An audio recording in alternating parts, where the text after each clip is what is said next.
Hi, welcome to Pennsylvania Newsmakers, and as always, thanks for watching. Well, a wild and chaotic finish to Pennsylvania's U.S. Senate race. Laura Olson and John Micek will analyze.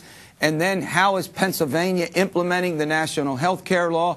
Carolyn Scanlan will help us understand that. Pennsylvania politics in depth and in detail. And guess what? It all starts right now. This is Pennsylvania Newsmakers, a fast-paced, unrehearsed weekly discussion with and about the leaders who shape your world. And now, here's your host, Terry Madonna. Hi, welcome back to the program. Well, I'll tell you, a week ago, it looked like Pat Toomey runaway in the United States Senate. Now we have a plethora of polls that show this thing tightening. John Micek and Laura Olson are here. John Micek is sitting across from me, as often is the case. He is with the Allentown Morning Call. Laura Olson is with Capitolwire. I'm not going to let her promote Capitolwire. Yeah, you can. I know. Capitolwire.com. Get on their website, and whatever you do to get a trial thing, we'll promote you. Thank you. John, let me start with you. What is going on here? This was a rout, a runaway. It's an absolutely spectacular collapse. I can't think of any other way to describe it. You've got two polls. The Morning Call, Muhlenberg College Daily Track, showing them tied at 43% apiece. You've got the Quinnipiac poll, a statistical dead heat, out this week, 48 to 46 for Toomey. It's just unbelievable. Plus the three polls we never talk about, right? The one done by parties and and they the internals too. All show the race is tightening. We saw this during the primary too. Arlen Specter, the Democrat, way out in front for a long time. Sestak becoming the comeback kid in the spring and coming back and beating Arlen Specter, the longtime incumbent. The guy, it's a proven fact the guy's a tireless campaigner, doesn't give up, uses his words. Frankly, I'm a little stumped on how to account for it. But let's talk about that, Laura. What are the possible explanations for it? The commercials. Go ahead. There's been commercials really heated on both sides of these. That Pat Toomey was a Wall Street guy, a guy who was taking jobs to China, and that sold derivatives, derivatives, and that Joe Sestak is just Nancy Pelosi's little friend who votes her way in Congress. And so those have been really heated. And now we're starting to see some rallies out trying to get Democrats engaged. The labor movement's out trying to get Democrats engaged. Is this a question, do you think, then, of Democrats coming home? John, I mean, Democrats, have you ever seen, I think they're working harder now than they did in 08, right? In 08, it was easy. They were pouring out to vote for President Obama. Oh, I think they realize, who else are they going to vote for? Democrats would rather set themselves on fire than vote for Pat Toomey. It's pretty simple. They realize, I think, the stakes. They finally... This always happens in the race's closing weeks. Things settle in, the base starts to come out, people start to get energized, you start understanding the consequences of staying home.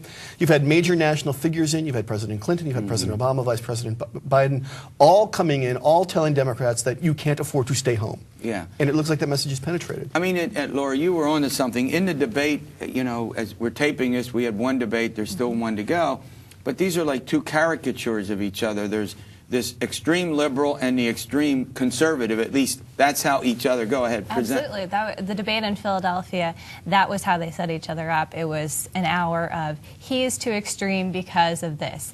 It was Sestak saying, Sarah Palin, Pat Toomey, Christine O'Donnell, saying those three in a set, and Barack Obama and Nancy repeating. Pelosi, right? Go ahead. And just trying to set them up with their compatriots, or who would be their compatriots, saying that, Pat Toomey is just like these women that, you think are too extreme that you've seen on this side, and vice versa on the other. All right, let me throw out a crazy theory. There's this theory that the Democrats are maybe it's not so crazy, are pushing, that in the Philadelphia market, 40% of the voters of the state live within the reach of the Philadelphia TV market.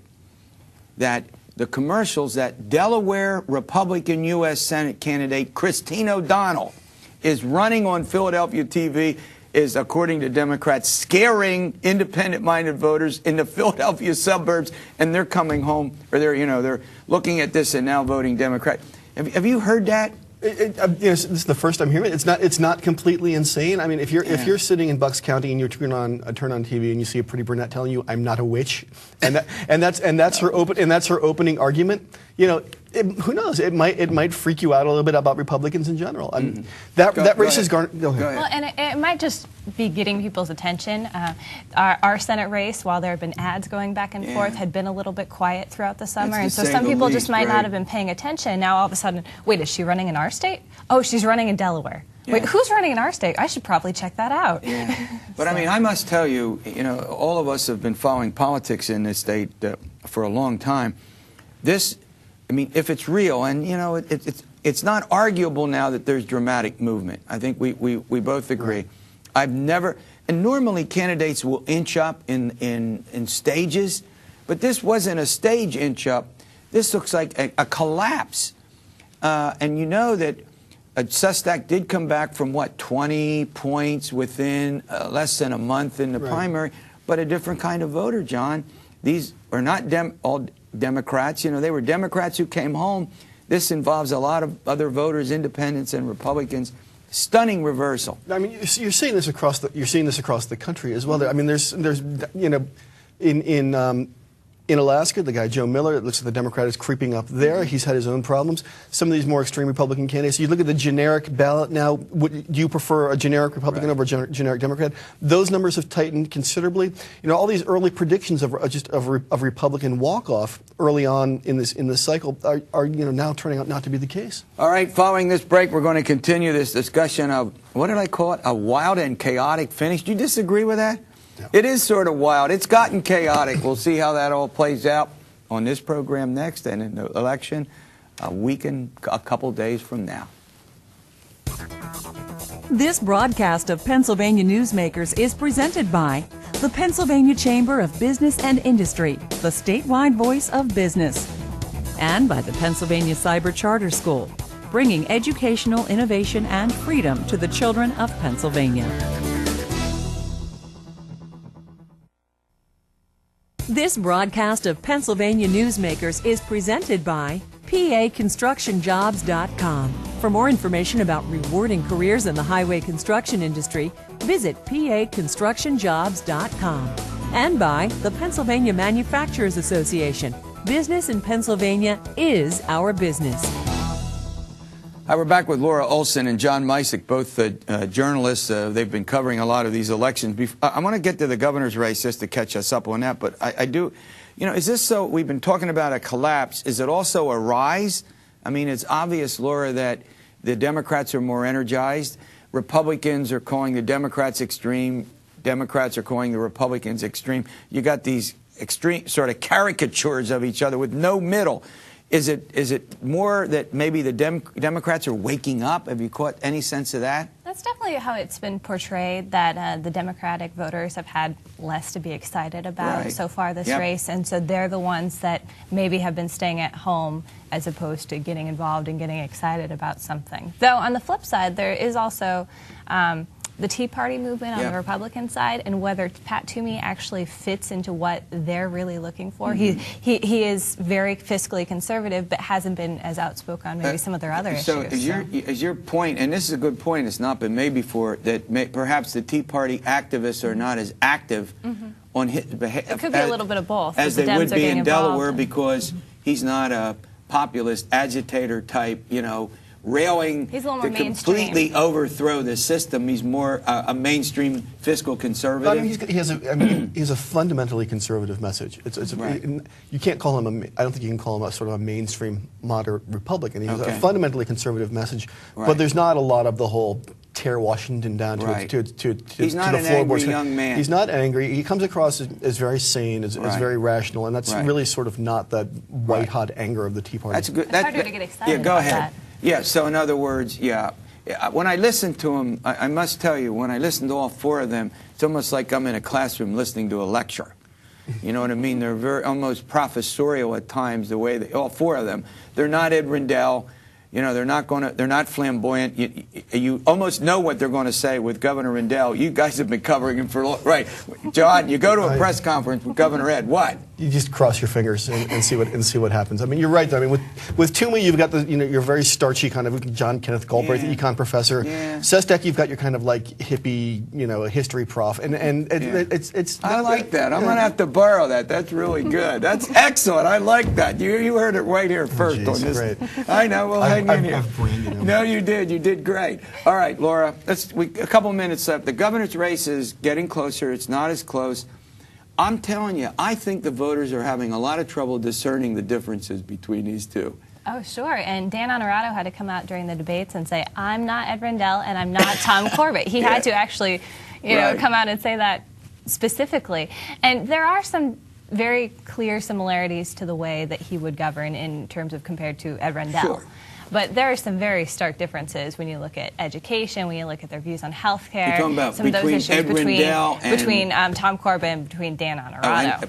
But look, on taxes, none of them, they don't want to raise any big taxes, right? Mm-hmm. They agree on legislative reform. They agree basically on early childhood education. They agree that we're going to have to be big cuts in. I mean, I think it's still hard. I mean, Marcellus Shale. I mean, how many voters? A lot of voters may think that's something on Mars. You know, it's not a direct tax on individual voters. They disagree on the Castle Dock. Is that a problem that there's not enough that separates the two? I mean, I think about where this race is going to be won or lost. It's Philly and the suburbs, right? And that's where all the voters are. These are just a couple of starchy white guys from the West who have sort of, the gradations of differences between them. There's not that kind of bright line choice that you have between Toomey and Sestak. Yeah. You talk to them; they're both all over corporate tax cuts. They both promise not to raise any of the major taxes. They feel the same. They feel the same way on at least one part of schools. But Laura makes a good point here. Laura makes a good point that Dan Honorato is struggling to make these differences, and she pointed out where some of them are. But I get the sense when I listen to him, and we've all been covering these, we're sitting back thinking, gee, what are the real differences? Every other governor's race, big ideas, big things. These are little niches in the marketplace. I think, go ahead. The problem, and I think the other thing is that to the extent that there is sort of a grand narrative to this campaign, and there really isn't, just because of the circumstances. Point. Tom Corbett has one, and it's been almost like OCD in terms of his message delivery. Right. I'm the guy who will not raise taxes. I'm the guy who will clean up Harrisburg. Yeah. Honorato, in the meantime, though, has been grabbing, school reform, government reform, Marcellus Shale, and that just sort of makes people's eyes roll back in their head. There's not a compelling narrative. So when we get into who's actually going to govern and how they're going to govern, whether we spend another $200 million on education is going to be a big difference next year. And whether we actually tax the Marcellus Shale and can have some extra money for DEP, that's going to be a huge difference. And they don't look that way right now. Yeah. But I get your point. Your point is these are big policy differences, even though the voters may not pick up on them. All right, great update. All right, the national health care law, it's in the process of being implemented. One of the state's leading health care experts, Carolyn Scanlan, will be in the House after this break, and we'll find out how it's all going. This broadcast of Pennsylvania Newsmakers is brought to you by Pennsylvania Credit Union Association. Pennsylvania Credit Unions, where people are worth more than money. To find a credit union that is right for you, check out ibelong.org. And by the Energy Association of Pennsylvania, Pennsylvania's energy information source. This broadcast of Pennsylvania Newsmakers is presented by the State System of Higher Education. 14 state-owned universities. The state system is the largest provider of higher education in Pennsylvania. And by the Hospital and Health System Association of Pennsylvania, working towards a healthy Pennsylvania.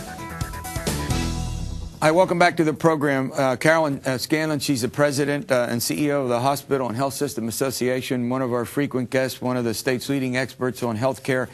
We were talking earlier, as you saw, about this election. It really does matter. This election matters. Governor, legislature, the state's going to play a huge role in implementing the national health care law, right? It does. It's a pretty significant piece.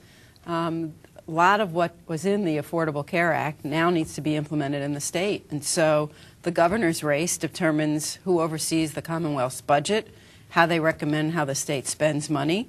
The governor has broad veto powers, has regulatory agencies, gets to appoint secretaries and heads of state agencies. Lot rides on this election and what it means. You know, it's not come up specifically in our state about, you know, will you implement it and will you stand in the way of it? Now, we know the Attorney General has already been to court, but then on his website, he does tout it. I mean, you know, so it's obvious. But in some other states, as you know, Carolyn, some gubernatorial candidates said, we're going to frustrate it. But if it's a law and Pennsylvania, you have to deal with the law, and you're going to try to, I mean, your recommendation would be there are parts of it that have to be implemented, and we have to provide these services. You know, if you want to change it, do it, but you can't do it by not complying with the law. Would you agree with that? I would, and if you don't comply with the law, the state stands to lose a lot of federal money that is really our tax money returning back to Pennsylvania. So it really would be appropriate. You know, the Act calls for 3 separate kinds of things. There's insurance reform and the insurance exchange. There's how Medicare and Medicaid get paid to physicians and hospitals and others.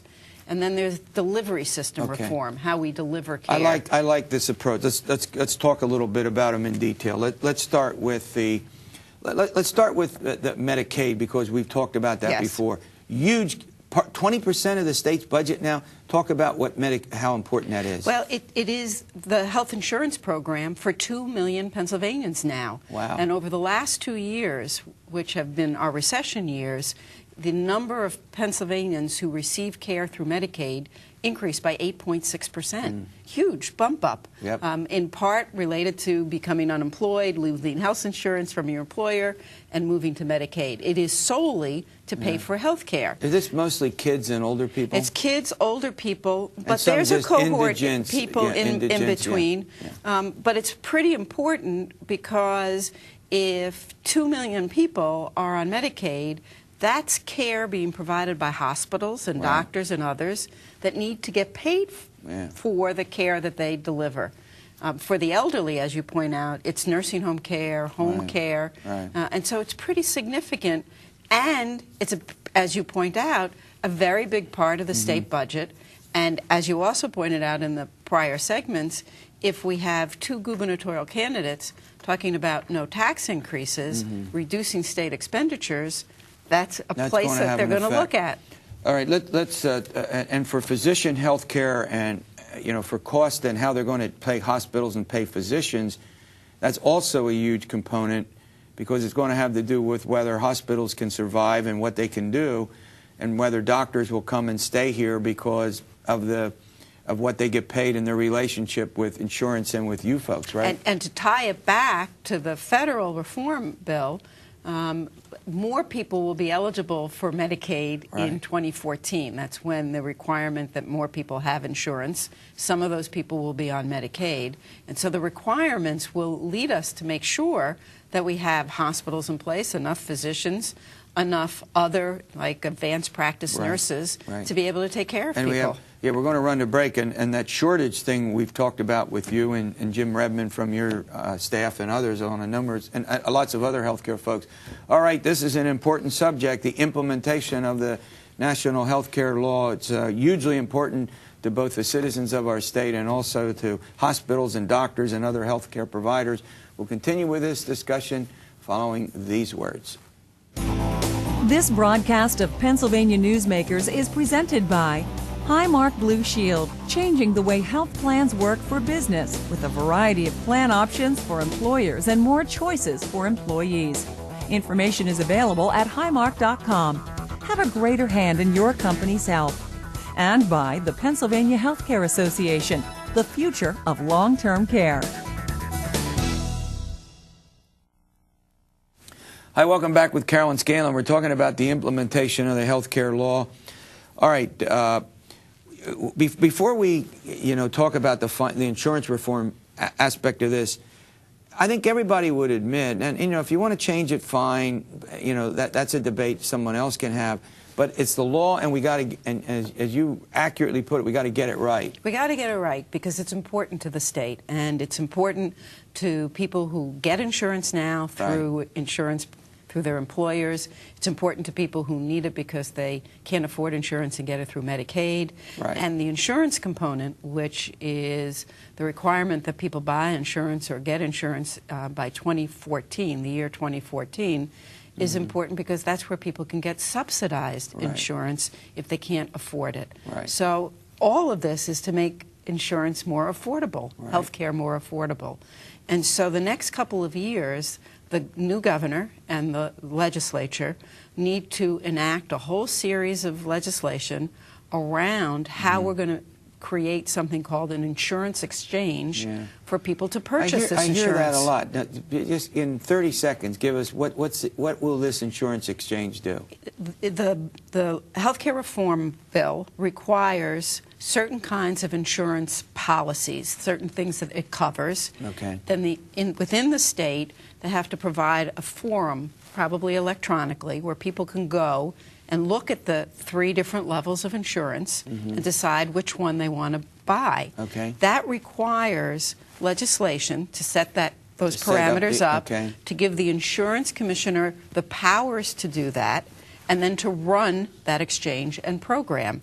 And the Affordable Care Act gives the state money to do that, to set it up and to do the subsidies. I tell you what, I wish I felt, and I wish I felt a little better about our legislature. As you know, we've talked about, I mean, they've had its problems, there's instability, and we don't need to get into the good and the bad of that, except to say they have trouble doing a lot of things that, you know, are very, but this is absolutely essential to do. It is, and the current governor, Governor Rendell, through executive order, actually has set up some advisory groups, one of his key cabinet leaders, another of outside people, so that he can leave perhaps a blueprint or at least some papers for the new governor, the governor-elect, to begin to look at, because the timeline, while it seems far, it will be on us in a heartbeat. Because we have to do a whole series of things. Before I let you go, you know, hospitals, you know, we're in this recession. You continue to get people who walk into your need services. How are hospitals doing right now? How would you generally characterize? I think they are holding on by their fingertips. The recession hurt everyone, including hospitals. There's been a lot of sort of reframing of the services. We've talked over the last year, a whole bunch of hospitals have had to eliminate positions and lay off people. But they still continue to be the major employers in their communities. And we need to make sure that those hospitals are financially stable so that those communities stay stable. We got to have them stable, we got to have them well, and we got to have qualified people in, and you know, you work on that every day. All right, as always, thanks for watching this edition of Pennsylvania Newsmakers, and I always say this, stay well.